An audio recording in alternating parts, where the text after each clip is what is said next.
ದಯಾನಿಧಿ ಧನ್ಯನಾಗಿ ಧನ್ಯನಾ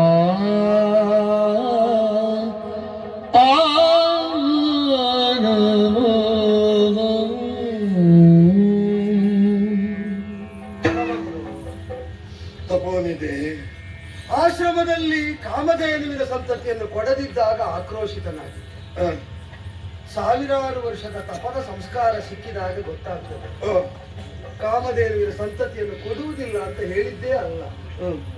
ನಿನ್ನ ಪಾಲಿಗೆ ತಪಸ್ಸೇ ಕಾಮಧೇನುವಾಗಲಿ, ಬ್ರಹ್ಮರ್ಷಿ ಪದವೇ ನಂದಿನಿಯಾಗಲಿ, ಅದನ್ನು ಹೊಂದುವಲ್ಲಿ ಗುರುವಾಗಿ ಪ್ರಚೋದಿಸಿತ್ತು. ಇನ್ನು ವಿದ್ವೇಷಕ್ಕಿಲ್ಲಿ ಆಸ್ಪದ ಅಂದ್ರೆ ಅರಿಯದೆ ಅಜ್ಞಾನಿಯಾಗಿ ಮಾಡಿದ ಪಂಥಕ್ಕಾಗಿ ಪ್ರತಿಜ್ಞೆಗಾಗಿ ಪಶ್ಚಾತ್ತಾಪದಿಂದ ದಗ್ಧವಾದ ಮನಸ್ಸನ್ನು ಹೊಂದಿದ ನಾನು ತಮ್ಮ ಅಡಿದಾವರೆಗಳಿಗೆ ಶಿರಚಾಚಿ ತ್ರಿಕರಣ ಪೂರ್ವಕ ಕ್ಷಮೆ ಕೇಳ್ತಾ ಇದ್ದೇನೆ.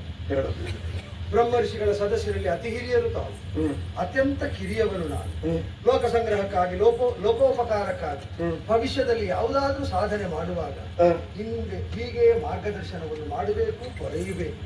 ಸಾಂದರ್ಭಿಕವಾಗಿ ವೈಷಮ್ಯಜನಕವಾದ ಯಾವುದಾದ್ರೂ ಮಾತು ಬಂದರೂ ಕೂಡ ಅದು ವ್ಯಕ್ತಿ ವಿದ್ವೇಷದಿಂದ ಅಲ್ಲ, ತತ್ವಾನ್ವೇಷಣೆಗೆ ಅಂತ ತಿಳಿಯುವ ಔದಾರ್ಯವನ್ನು ಪ್ರಕಟಿಸಬೇಕು. ಆಗಲಿ ಜೊತೆಯಲ್ಲೇ ಒಂದು ಪ್ರಾರ್ಥನೆ ಹೇಳು. ರುಚಿಕ ಮಹಾಮುನಿಗಳ ಸಂಕಲ್ಪದಂತೆ ಕ್ಷತ್ರಿಯನಾಗಿ ಉದಿಸಿದ ನನಗೆ ಬ್ರಹ್ಮರ್ಷಿ ಆಗುವುದಕ್ಕೆ ಇಷ್ಟು ಕಷ್ಟ ಆಯಿತು.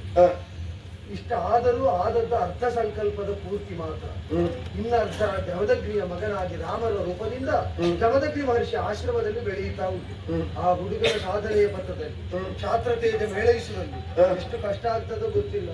ಕಾರುಣ್ಯ ಪೂರಿತ ನೇತರಾಗಿ ಅವನನ್ನು ಹೀಗೆ ಹರಸಬೇಕು ಅಂತ ಪ್ರಾರ್ಥನೆ. ಉತ್ತರ